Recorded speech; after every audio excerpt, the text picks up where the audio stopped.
Hey guys, I'm Richard Fitzgerald. This is Dubai Works, where we interview the business leaders making a difference in this great city. That business with scalability was very interesting to me.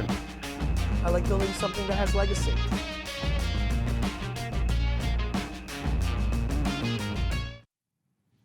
Good morning, everyone. Welcome to another week of Dubai Works Business Podcast. This week we have a very special guest. Lewis Allsopp is the founder and CEO of Allsopp Allsopp, a real estate firm started in Dubai in 2008. It has now grown to over 200 people with 4 branches in the UAE and 3 in the UK. He's a prominent figure in Dubai and has been voted the second most influential person in real estate by Property Times. Today, we're going to talk about the current business climate around COVID-19, the story of Allsopp Allsopp, and touch on the future trends in real estate. Welcome, Lewis. Good to speak to you. Morning. How are you? Okay. Very good, thanks. It looks like you're at home. Yeah, I'm definitely doing the whole working from home thing. I think it's obviously everyone is at the moment, so it's just trying to adapt to your surroundings. I've got 2 pillows on my laptop. I've got the charging port here. My daughter's in bed upstairs, so I've got everything working at the same time. You manage a lot of people. We touched on some of it there. How have you found working from home? It's a double-edged sword. I think the negatives are it's not what it was previously in terms of atmosphere, camaraderie, the feeling. I mean, just to give you an example, we've got a 13,000 square foot office in Business Bay, and that alone, I went in there yesterday, and it's just not the same vibe. Bear in mind, I think we uploaded a video on your Love in Dubai page before, and it was everyone absolutely hammering the phones, and I went in there today, and it's just... Yeah, it's 30%. So you're talking 50 people out of 250 that can go in there. It's just not the same. But what's good that's come out of this in business terms is we've really accelerated our digital presence and the way that we're doing our job. So, for instance, our administrators are currently working remotely, and we've had no issues uploading new listings or pictures. And we've created new technology over accelerated periods, such as we no longer have receipts. We've digitalized every single receipt, so there's no paper receipts anymore on our application. You go in there, put the client's name, email address, picture of the checks, and we digitally send them a receipt. So there's been some good things that have come out of it. It's just how to accelerate our business, but it's definitely different. The digital transformation, is that something that you'd started down a path on already, and obviously this has accelerated it? Yeah, so I mean, about a year ago, we launched some technology. So we've effectively Uberized the whole real estate process. So everything from your viewing to your receiving your new listings to giving an offer to an owner, really, you don't even need to speak to an estate agent. If you really want to go down that process, everything is digitalized. So the minute that you go on our website, finish a viewing, we will push you to our website and say, hey, we need feedback on this specific viewing. When you put that feedback in, it goes directly to the owner. So the owner, one of the biggest, and the reason we've created just this basic tool is, I remember selling one of my properties, and once a viewing had finished, I was sitting there thinking, why has this agent not called me? What happened with my viewing? And you just want to know. So we've taken the control away from even picking up the phone. The minute the viewing's finished, we will ask the agent, the buyer or tenant directly, what did they think of the house? And that will go straight to the owner. So yeah, we've gone down the whole route of the digitalization process already. Interesting. And this is a kind of broader question, and connecting it to COVID-19. There's been some chat and business reports around how do we call them, property aggregators and different things like that at the moment. Going back to saying, the Uber for property, to explain to other people who aren't as familiar with the real estate business, we see how, say, media is disrupted from our point of view with a lot of programmatic and middlemen, etc. We hear a lot about the restaurant business with delivery aggregators. How is the real estate business and ecosystem developed over the last 10 years with digital, and where do you fit in all that? So it's a funny story. I mean, technology has advanced so much since we started Allsopp. And also, I was telling one of the lads or boys in our office, is quite a young lad, I think he's like 21. So when I set the company up, he would have been, what would he be? 11. So that just makes me feel really old. And I was telling him, I said, look, just to let you know, when we agreed a sale in 2008, we would send an MOU, agreed contract sale, to a buyer, and we wait at the fax machine. And so sometimes I wouldn't leave the office till 11 o'clock at night because I've got to be waiting for that noise. And you're celebrating the fax come through. And, the whole market has changed. For instance, we used to get signed contracts of sales, and now it's all DocuSign. 5 years ago, even 3 years ago, it would have been you printed it out, you scanned it, and you signed it. Now we're at DocuSign. Same with advertising. Advertising in 2008, 2009, we were the biggest advocator of Gulf News. So the Gulf News paper is where we would spend our money. We don't spend any money on any print anymore. Everything that we do is digital. And I think there's still a few companies holding on to the old school approach of digital, of print. But digital now is 24/7. The papers, they last a day and they're gone. Where listings on portals and aggregators that are there for a long, long time, and it's a fantastic business. Being a portal because effectively we need them. There's no beating around the bush. They generate us a lot of business, but we also pay a lot of money for them. So.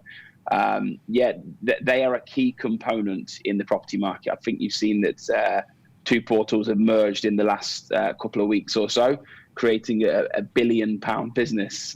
So you can really gauge which portals are they? Explain. So Bayut and Divisal have pretty much merged into one company, and I think one of them was valued at $400 million. The other one was valued at $800 million, something crazy like that. So you can see the amount of money that is actually in it. It's effectively media, isn't it?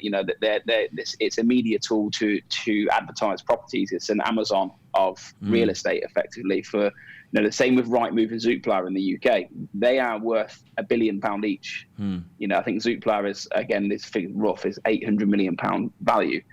So there's a massive value in terms of property portals, and Allsopp and Allsopp. And I think every estate agent is linked and loyal to their lead generation, definitely.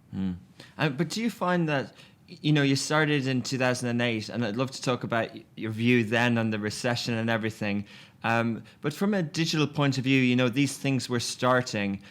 What made you choose the type of company that you've chosen? Basically, what was your kind of business plan or business idea? In terms of the option in real estate, you could have maybe looked at creating a portal at the time or doing something else. Okay, so two things. First of all, talking about the business plan aspect of it, I think a lot of people spend a lot of time writing a business plan, and I've seen people come to me with 50-page dossiers, and people would be so surprised if they saw me and my brother's business plan, 2008 to today. It's not really much different. It's a one-page action plan. So when we set it up, we had a goal. We want to bring estate agents in. We know how to do the job. This is what we need to do. We need to market here. It's very basic. And then push forward 12 years, it's the same type of calculation. We know how much a member of staff brings in. We know how much we need to spend. We know how many viewings we need to do. So there's a model behind our business. It's not just look. So for instance, we know how many listings you need to generate to sell one. What the viewing to sale ratio is. So it's not a crazy business plan, but when we set it up, to be honest with you, and this is the best tip I can give anyone, is you've got to go 2 feet deep a little bit. You've got to sort of trust in your instinct. I remember when we opened the company in 2008, I knew sort of what was going on, but we just put all our money into this rent and this office, and everything that I've worked for 4 years, I put on the line. And what I'd always say is being in that environment, I think gives you that added fuel that maybe you need to work harder and longer and better, because there's no turning back at that point. I think it's 2008. I remember we got the keys to the office. It was on our Wassell Road. There's only 4 people to start with, including me and Carl.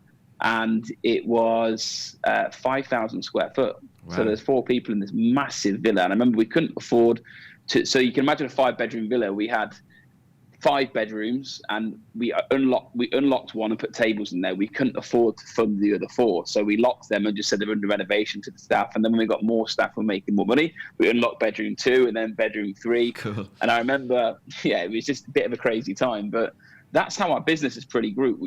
pretty much grew. It's very organic. I mean, I always tell a story to everyone. When we had a boardroom in our first office, we had this boardroom and it didn't have a door in it. And my brother was like, we need a door in the boardroom. I said, no, until we make profit, we're not having a door.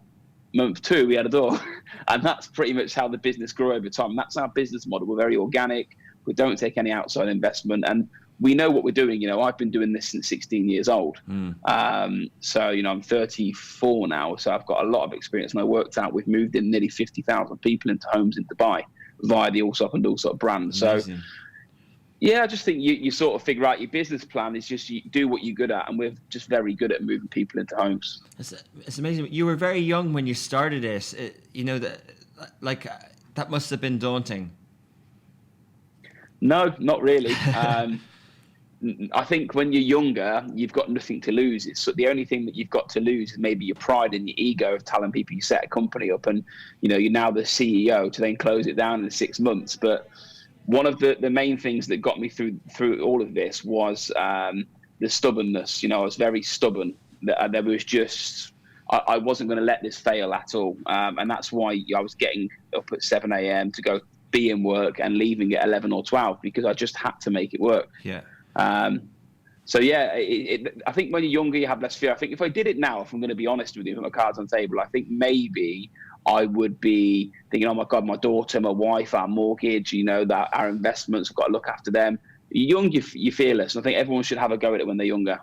Interesting. Just touching, I think, you know, related to the, what do we call them, portals or the platform or the prop tech side of things, usually they raise a lot of funding, right? Like the VC, things like that. So yeah. I guess that answers the question that if you had done that then, you would have let go a lot of control and you would have set up a different type of a business. You would have hired engineers as opposed to people who are kind of going out and meeting people and you know, who know the property space. Yeah, I think I'm not a big fan of VC, to be honest with you.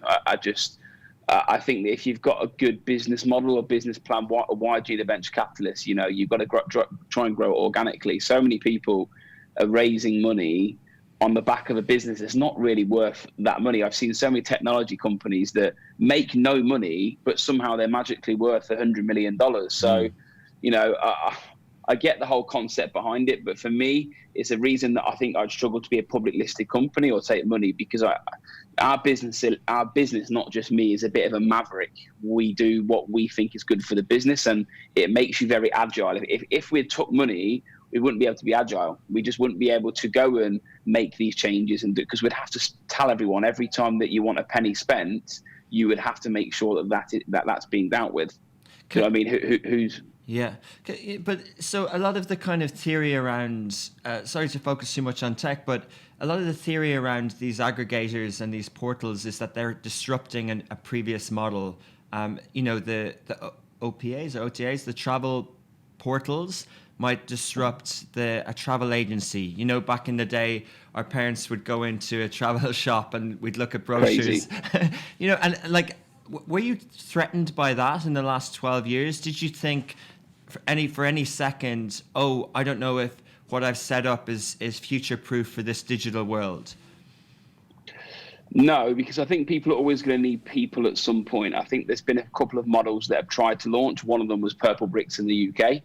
And they tried to digitalize the whole process, and they're doing quite a good job. But how and why that becomes such a successful business in a short time and ended up failing is, again, they raised money on a business, and then the money started losing business. The business started losing money, and now it's no longer, you know, they've cut all the costs. They're no longer on TV in England. Because at some point, there's going to be a point when they go, okay, we can't fund this anymore. You know, they can't raise this money. So there's always going to be threats in the business, and the threat is technology. I think that the tech will always, you know, whether you are a driver and it's, you know, a Tesla car taking over your business, or media and having an AI system, you know, pumping reports out for you, or real estate. You know, for instance, I know people have got digital locks on doors now where you don't even need an estate agent to come and do the viewing. But in our industry, there's so much behind the scenes. It's quite funny when you speak to a buyer or seller and they knock you commission. They say, I'm not paying you that. You only open the door. behind the scenes, there is prospecting, whether it's door knocking, going to ask someone if their house for sale, the flyers, the emails that go out, the calls, the networking, and then to upload the pictures and upgrade them and create the 360 tour, and then do probably 30 viewings to get a sale. There's quite a lot in our business that happens before the sale happens. So obviously when you talk about Amazon, it's click a button, you want that, you go and get it. I can't imagine any person at the moment for their home saying, oh, I like that type of property, I'm just going to buy it, because you don't know if there's a fire hydrant in front of it or a skip next to you or whatever it may be. So yeah, I think what a business like ours needs to do is move with the technology that's happening at the moment. That's what we're doing. And in what ways? I think you mentioned Amazon. Jeff Bezos has a quote saying, your margin is my opportunity. And, you know, if Amazon come into the real estate space, in what ways would you adapt? And, you know, I'm talking to someone who's set up a company in the digital era. It's not as if you're not doing lots of things already. But, you know, like obviously there's the business service. And I think what customers don't understand sometimes is that when you're doing an Amazon or a Deliveroo, those companies are running at a loss. So all the things that they're doing actually should be charging you more. So how do you approach that? It happens now. I mean, for instance, you know, when we're agreeing a sale, the amount of times a tenant or a buyer that's agreed to buy it through us gets a call from some random person that says, I'll do it for literally next to nothing after we've agreed our flat fee. Our flat fee is 2% to the buyer, 2% to the seller. So any estate agent, when they sell a house, will always get 4% on the sale. And we've had people come in and go, no, we'll just do it for 0.5%. No problem, just to get the deal through. So there's always going to be that disruption factor. I think that the difference is how anyone can overcome that is, number one, make sure you are doing a better service than anyone else. That's the reason we built all this prop tech. It's the reason we're continuing to build it. Is my goal is to make it really easy to buy or rent or view a house from us. And secondly, you've got to make sure you've got the most leads. And at the moment, my ideas behind it, how my investment and marketing tools work, is you invest where the eyes are. The eyes are currently on property portals. So if Amazon wanted to come into the segment, that's cool. But two things: they've got no listings, and they'd have to invest on a portal like us, like Property Finder or Debizzle or Bayut. So they wouldn't be doing anything different to us, except from if they're going to discount their fees. And that's what's happened with Purple Bricks. But I have a genuine theory of business. If you charge cheap money, unless you are Amazon, it will run out at some point, because there is no margin. You know, the only reason Amazon or Apple or these companies have low margins because they're talking billions of turnover. An estate agent is not going to be in the billions. It's just not. So, yeah, I just think that there's always going to be someone trying to chip your fee, whether it's technology or whatever it is, but you've got to make sure you're doing a better job. And it's, you know, one of the reasons a lot of people do come to us, even when someone's offered a cheaper service, it's such a big purchase of property. Would you want to risk it with someone you've never met before, don't know their brand, and trust them with the biggest purchase in your life? Not many people will. Yeah. How did you get so established? How has Allsopp and Allsopp become such a household name in real estate in the UAE and obviously in the UK as well? Number one, time. I think time is big. I mean, we spend a lot of money on branding. I mean, quite an important thing that I like to get across to people is that, you know, we do spend a lot to make sure if you're searching for a home or you're in a city we're interested in, we sponsor Coventry City Football Club in the UK. They're just about to win promotion. Read that. Yeah, that's amazing. Hope they do. Hope the season isn't cancelled. But even as long as it's not cancelled, you know, even if we've got to play our games, we'll finish top. I'm sure of it. So, you know, just something like that. You know, we've opened an office in the UK, and when we opened the office, we spent money on marketing with flyers and digital. But we also, when you go to a Coventry City game, at one point there was 25, 30,000 people with your logo on. Even if they don't know who it is at the start, if they support that club, they're going to figure out who it is, and they're going to ask questions: who are our sponsors? And one of the best feelings is just walking into your home city and people are walking with your shirt on. They have no idea who I am, no idea at all. That's so cool. It's just very cool. Yeah, we spend a lot of money on marketing. Did you? Sorry to go on, because I'm a big football fan as well. But used you go to Coventry as a kid, see the football, and then you sponsor the football team? That's an amazing story. we are literally diehard football fans. If we're playing Football Manager, we are Coventry City. If we are playing FIFA, if we're wearing a shirt, normally it's Cov City. It's just we're diehard. I remember going there in the 90s, in the early 2000s. We were in the Premier League, and it's not really a business decision. It's more of a heart over head. You can't calculate a shirt sponsorship how much money it makes you, because it won't be a lot. But I know, as a Cov boy that comes from Coventry, I sponsor my hometown football club, and it's just an amazing feeling. But marketing-wise, like okay, it might be emotional, but you've obviously done something right. A lot of people will recognize you on Lovin Dubai because you're so prominent on your social channels as an individual. It's associated with that name, and sponsoring a football club is something that the biggest brands in the world do, whether it's MasterCard or Match.com even do it, and things like that. It seems to be something that's proven. And going back to the question about being established. Well, Coventry's last two sponsors were Subaru and Peugeot. Wow. You're right, and that's probably half the reason we've done it in business terms, is that we want to give clients a bit of comfort when someone goes, well, I don't know who you are, and you just go, well, let us show you very quickly what we're about. I think it just puts a lot of people at ease that they're dealing with the right people. Yeah. Going back to the business plan and this sort of establishment question, do you have a mission or a goal? Do you want to be do you have a mission or a goal? The goal and mission changes every year. The reality is, if you just take the cold, hard business and not talk about anything other than that, the goal is to keep growing year on year. I think this year so far, pre-COVID, we're up 38% year on year turnover. Wow. The year before we were 50%. The year before that was about 40%. So business goal is to keep growing, and obviously turns into a more profitable company. And the more profits we're making, the more we can invest into technology and offices. So, I think maybe 2 years ago, 18 months ago, we pulled the trigger on 3 offices at the same time in the Springs, Jumeirah Golf Estates, and the Palm Jumeirah. So we've got plans to grow. We've got plans to grow the turnover. But, if you said to me, what's my goal? I want to be ahead of the curve in anyone, to be honest with you, in the world in property. And honestly, the technology we've built at the moment, I've researched all the companies in the world, and I'm talking the biggest billion-pound companies like Compass. If you go and search who they are in the US, I've searched their technology. I've searched Foxtons. No one already is where we are. Purple Bricks, for instance, what they offer is not even our level, and they're worth hundreds of millions of pounds. And this is exciting because we're only just getting going. So, my goal is I want to be known as the go-to tech company for property tech company in the world, and I believe we can do it. I can kind of, in the 5 years that we've been doing this little media business, having a kind of a vision or a goal like that helps not to change ideas too much, helps not to pivot. And I can imagine if I had done this when I was in my early 20s, I would have had so many times that I would have had, when things are difficult, that you just try a new idea. How did you retain that focus over time, and how have you stayed on the same path?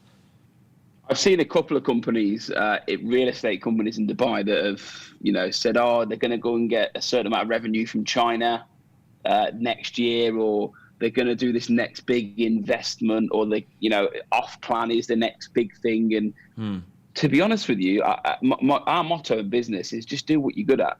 I know that no one will be better and have the processes and experience of moving a genuine family into a property, whether it's rent or sale. Now, we've been in the investment industry, i.e. we've been involved in everything you can imagine, from London. We've sold properties in London, Manchester, Glasgow. We've sold off plan. And what it comes down to is that we're okay at that. So, I don't want to be okay. And to get up and running near them levels, we would need to spend money and years of experience to get to that level. So, we won't deviate. We will keep, as Dubai gets bigger, this is how Allsopp and Allsopp gets bigger. So, for instance, MERA hands over, we create a MERA team.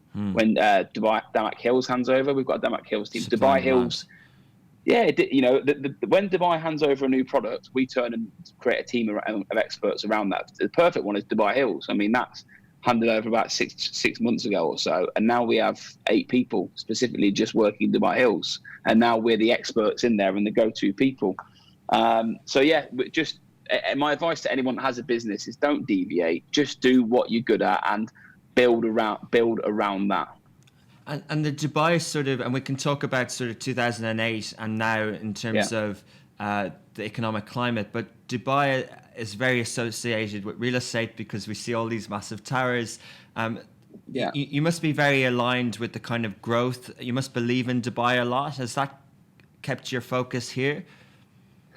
Yeah, I mean, look, for me, Dubai's changed my life forever. You know, I couldn't thank Dubai highly enough. If I'm 80 years old, sitting in a rocking chair in the south of France in a nice chateau, the one thing I'll be telling you is that Dubai is the place that made me. You know, I come here as a boy at 19, and the amount of money and experience and friends and watching this city grow. I was telling someone the other day that when we were in the Al Wasser Road office I was talking about, we were selling Burj Khalifa, and it was just 3 stumps in the ground. Wow. You know, we're going back to 2008, I think it was 2007. And I remember looking at it thinking, what is that going to look like? And then that gets built, and then Old Town Dorada gets built. And I've just watched this amazing city just be built, and it's ingrained into me, to be honest with you. Dubai is the perfect example of what I am. It's you know, my goal is to grow and to be the best, and you know, to earn people around me as much money as I can. And I, you know, Allsopp's done that very well. It's,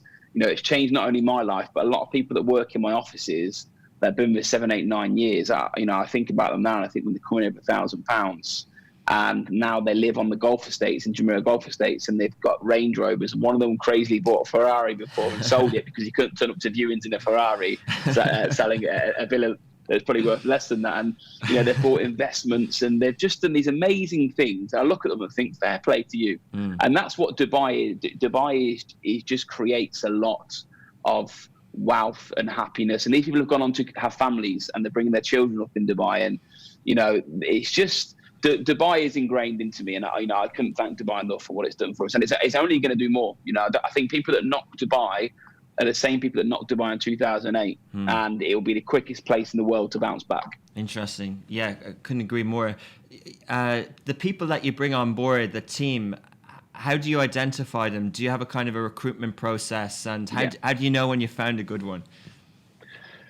So it's such a good question, honestly, such a good question, because I've literally toyed with this for years on end. And I think we're very close to figuring out who the right person is. So when we first started, what I was looking for is someone that was an estate agent, someone that had got experience, and, you know, I know they were at the right age. And it got to the point where these people say, yes, I'm an estate agent. They would come in and they just wouldn't fit into our ethos. They didn't work hard enough. They wasn't positive enough. So we really scaled back our recruitment ideas of what we were looking for. We had a good chat about it, and we mapped out who were the top 5, 6, 7, 8 people in our company. And one thing came to light with it is that these people had a really good personality, whether they were a strong personality or a likable personality. They were good people. They then were very competitive, so they were in sports generally. So the best lads in our office, for instance, all played football at a high level, rugby at a high level. They cycle professionally, or they're doing Ironmans. So the type of DNA that you're getting with these people, you can start to build the character. Then you've got to have empathy. And obviously all these things that we talk about, a CV doesn't do it justice. And that's why my theory with CVs is a little bit outdated, or they're very outdated. So on our website, someone wants to apply for a job with us, they send us a video and they attach their CV. But within that video, you can gather if someone's like, hi, how you doing? I'm interested. If someone goes, hi, I've got 10 years agency experience, you know straight away, you're like, okay, you're probably not going to fit into what we want. So my method over our madness is people over paper. Interesting. Have you written down values and things like that you look for in people? Company values for Allsopp and Allsopp? Yeah, I mean, we've got values. The main things for us is honesty and integrity. That's the big thing. You know, if we've not done something right, then we'll put our hands up and deal with it. I mean, there's been examples. I can give you the perfect example of, you know, something that's cost the company money, but I had to do it because I didn't want the integrity of the business. So maybe 6 years ago, we had a lettings team of about 50 people. and they were kept agreeing people to move into houses. People would give us a deposit and they would agree to move into the home. They would hand over the checks. And what would happen is the estate agent would just disappear. So they'd stop picking the phone up and they'd stop WhatsApping back. And, they're trying to do their new deal. So I identified, like, this is not good. It doesn't look good for us. I don't want the clients to have a bad experience. So we decided off the back of that, the best thing to do to offer the type of service we need and the honesty and integrity is that we've now brought in home move advisors. And these people, once the lease is agreed, they help with the curtains, the move-in, the DIY, the Ijari. We've got everything set up to make sure that the taste at the end is a sweet taste, not a bitter taste. Because, I've been on the other end of it. And once you have a bad experience, you don't forget that bad experience. So, we're doing as much as we can to keep our values in place, which is our honesty, integrity, because it's a lot of reason people come back to us. You're always going to have someone complain. That you can't hide away from that. When you move in 50,000 people into homes, you're never going to have 50,000 happy people because there's some things that are out of our control. But what is in our control, we will make sure the client gets the best experience, definitely. Interesting. I'm kind of seeing a theme here that if you identify something that could be working better, and then you invest in it, you put money back into it, and it might cost you money. For example, if you have a pure sales team that aren't incentivized with after sales, you'll take some of your profits and build an after sales team. That's exactly what we did. So honestly, you probably hit the nail on the head there. So one thing we like to do, when we see something that works or doesn't work, we bring it in-house. So, for instance, we had a mortgage team that we were working with before, and they're a very good mortgage company. We seen it was a good business, but we're getting a couple of complaints about the service, so we bought a mortgage company. And we brought all the process in-house. We were doing the same with the after sales. So when we agree a sale, you've got to take it from the MOU signing all the way to discharging the mortgage, going to developers, paying the service fees, and getting the effectively the sale completed. And we started to get a lot of complaints about 7 years ago from external companies. So we bought a conveyance company, and now we've got 8 people that just involved in the process of getting the sale across the line. And what we've done, you pretty much hit the nail on the head, and we keep doing it now. We just keep internalizing something and buying into we're buying into the client's experience. We want the clients to have that experience. And like I said, my worry is I don't want reviews on Google to all be 1 star and everyone hating our service. The money's great and the company does make money, but the clients need to be happy as well. And that's, if it costs me money, it costs me money. But some of these things are expensive. How have you done the prop tech solution? Have you hired engineers and developers in Dubai? Have you used third party? And how have you, because it's also something new. I'm sure you're learning a lot about it every day. So based on the story that you've just told me, it's pretty much going to roll straight into what you've based on what you've analyzed our business on, is going to roll straight into what I'm about to say. So we've got a company that's developed our website and our technology, and we spent a year and a half building it and getting it up and running. And about 6 months ago, we employed a chief technical officer, and he now works for us, and he was working for the company that was working for us before. So we still use the web company, we still use all their technology, but we now have the top guy that was there. He now works for Allsopp Allsopp, and now he reports to me and he translates what I want in dumb terms into technology terms. I'll say to him, look, this is what we need, it needs to do this, and he will go and map it out, speak to our tech team, and he will get them to build it. So we have done exactly what you said we were going to do. We found something that works, and we've built it out. And to be honest with you, just this morning, I had a couple of complaints so when we're doing a viewing, at the end of a viewing, we send you one link of all the properties you viewed, and you go on there and give the feedback for the viewing. So there'll be 5 properties on one URL, and there'll be a drop-down box to say what your thoughts on the property was. I had a complaint this morning that's gone straight to him because one client got 5 WhatsApps from us saying, give us feedback, click these links.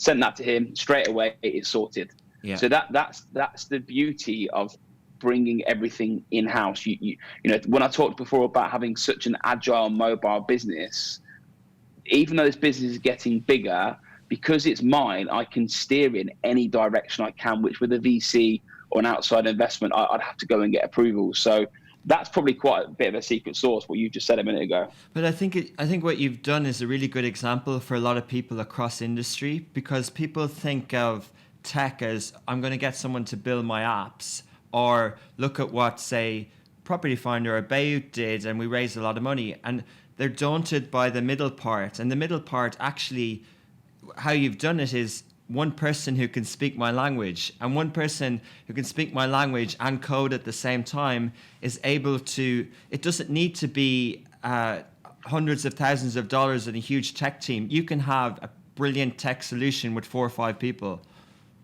When we got it up and running, I think it's probably cost us $250,000, probably minimum, to get it up and running. But, the reality is that one person that we've got in, he outsources all of that work to 50 people. So I don't need 50 people on my books. But one of the good things about technology for me is that we already have a business that works. And this is the crazy thing. I've seen a couple of startups recently start. There's not going to name the names of them, but they're new companies that have gone in and they've tried to create this new prop tech. And it's great. I love the technology, but you've got to have a business that runs with it. It's like Apple trying to launch the Apple Arcade, which is a new thing that come out. But if no one's buying the iPhone, what's the point of the Apple Arcade? So it's, again, Tesla can give an update every week. But if no one's got a Tesla, what's the point of the update?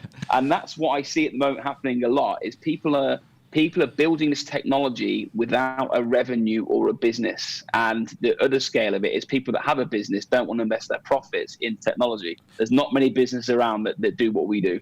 What about the likes of Airbnb and, even in the hotel spaces like Oyo and things like that? What do you think of those? Booking.com, does that come under one? Yeah, those kind of travel portals, and yeah.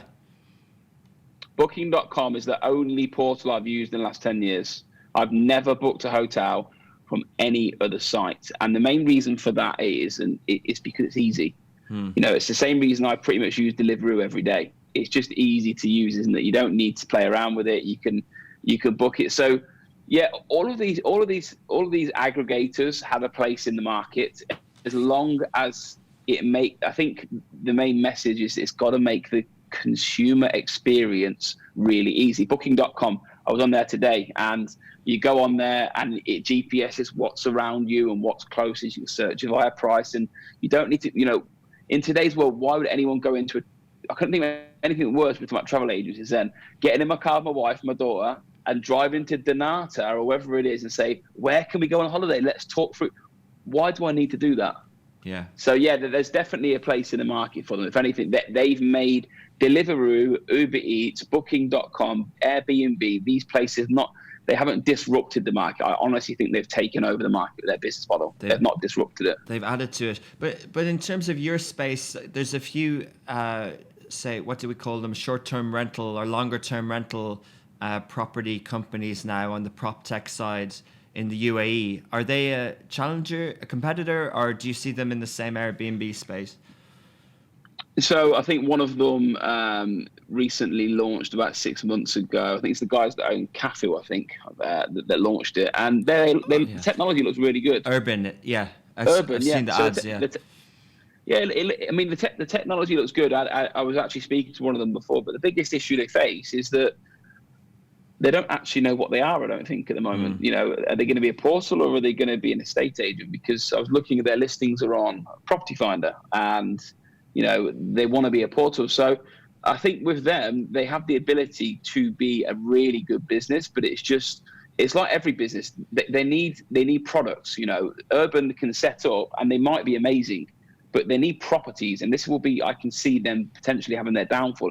They need listings to be able to rent. And that's where a lot of people are talking about the technology can build this tech, but if they don't have, working from home, just knocked my finger off the screen then.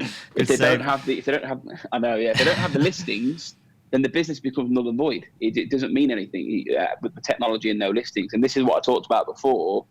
There's a lot of companies that are building technology without a fundamental business in place that's already running. They would have been better off. I don't know how wealthy they are, but going and buying a smaller real estate company with an operation and pushing their tech into it that's already got turnover. But who am I? This guy is obviously a very wealthy guy. Okay, interesting. I'm conscious of the time. I want to talk about the consumer market space in real estate at the moment. What are your views on it? I personally I bought a property here in 2013, I think, and it's in negative equity. I'm looking at the market and the prices have dropped massively in the last year. Is it a good time to buy? And how do you view? How do you feel about that? Let me ask you that question. Are you disappointed with that, or are you okay with that? Personally, I'm okay with it because I don't mind. In 30, 40 years time, I'm probably still going to be living there. I'm personally, I'm okay with it because I'm living in it, and it wasn't. It was that type of investment. But just looking at it, I'm not an expert on real estate, and obviously, if I bought it now, it's almost half the price.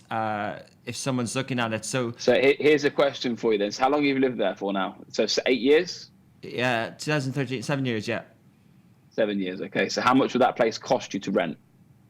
I'm not sure. Maybe 70 at the moment or something like that. So let's call that 420,000 dirhams. I guess it's not gone down 420,000 dirhams. Nearly. I think it has. Okay. So let's say it's gone down 420. Yeah. You are still in a better position because you have discharged your mortgage at 5% a year. So every year on a 20-year mortgage, you are 5% closer to zero, which means you own it cash.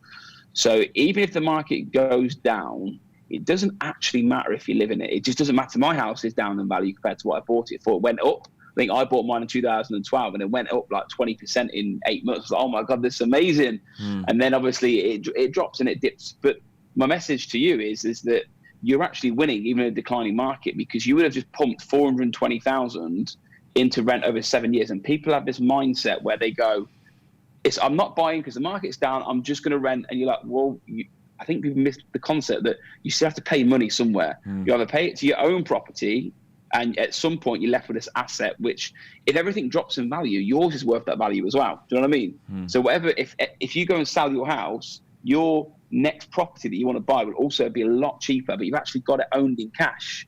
Where if you do that with renting, you walk away with nothing. So as long as you're an end user, it doesn't matter if prices go up or down. They will fluctuate. At some point, they will boom. But going back to the consumer end of it, the type of people that we're dealing with, and I don't know if you've seen my LinkedIn post I put on like last week where I put our sales board of all the deals that we're doing. Yeah. My job at the moment on social media into people is to let them know the world hasn't stopped. The reality is that if someone wanted to buy pre-COVID, that's a life choice. It's not a short-term investment. They're just saying, I've been here 10 years. I don't want to pay rent. I'm going to buy a house. And to be honest with you, they're that cheap at the moment. I talk about Burj Khalifa. You can buy for 1.5 million dirhams. Dirhams for the icon in Dubai at 300,000 pounds. Wow. Like you couldn't even get a studio in London.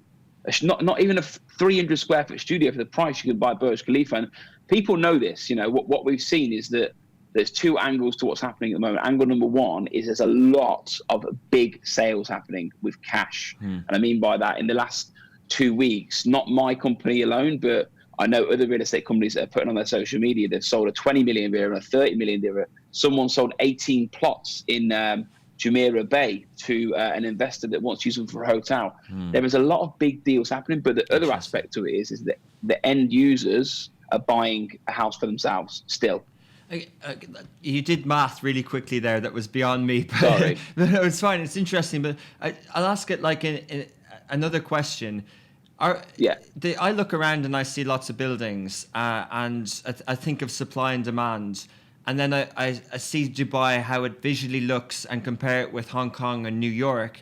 But then know that if I invest in those markets or even London, that they always have, property is always expensive there. Or it holds value. Do you see, post-COVID, when things bounce back, and irrespective of just real estate cycles, are we living in a city that will have really expensive property compared with in New York and in London in 10, 20, 30 years' time?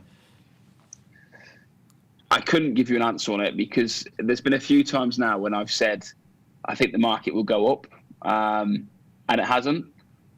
So no one has a crystal ball because the only metrics I can give you are people moving to the city. So how you can gauge whether or not Dubai is going to grow is not based on how many people are buying and offering. The first thing that people should look at is what the economy is. So for instance, in 2008 when I moved here, the population was 1.8 million.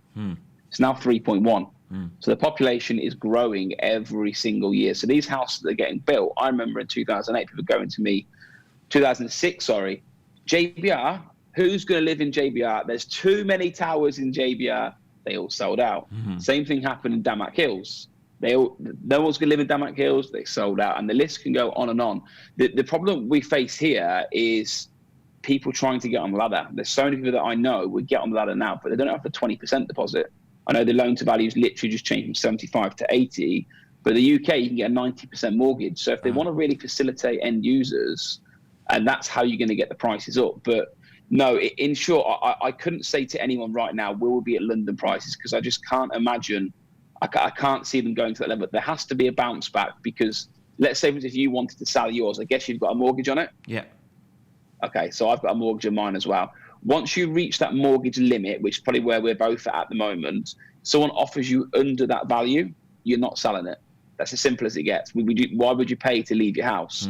And that's when you reach the bottom of the market, because there becomes that stagnation where everyone just says, I'm not selling, that's the price.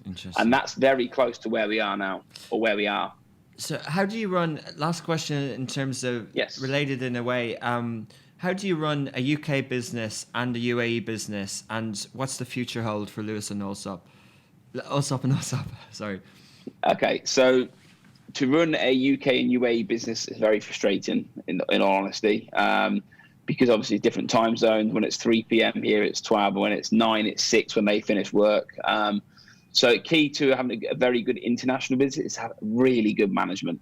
You know, one of the best things that we do is we overpay our management compared to what else in the market, because you don't want to lose them people. You want to make sure they're part of what you're doing. So having good management, having good reporting in place is massive. You know, I know when our weekly meetings are, I know when my reports come. At the end of each week, I get an email from the director in the UK to say how many valuations we've booked, how many viewings. So you can gauge the success, and then you put action plans in place for them to do. Regarding where Allsopp and Allsopp's going, our focus is heavily on the UK and specifically the UAE. You know, we would like to potentially open another office in Dubai in the next year or so. We've got 51 people waiting in the UK to jump on a flight to Dubai. So the growth of the business is there, and we're going to keep doing what we're doing, try and do it better, invest in technology, and just keep excelling in what we're doing. We don't need to. I always say to everyone, you don't need to reinvent the wheel. I have now 12 years of historical data of how much we write per month, per year, how we do it. Our model is just to grow that. It's just to keep growing what we're doing. Good note to finish on, and thanks for it's so positive, refreshing to hear a success story during this time, and I'm sure everyone else listening will agree. So thanks for sharing. Congratulations on the success so far, and hopefully we'll chat again in the future. Definitely. Thanks for having me on. Thanks, Lewis. Thank you. See you later. Hey guys, I'm Richard Fitzgerald. This is Dubai Works, where we interview the business leaders making a difference in this great city. That business with scalability was very interesting to me. I like building something that has legacy.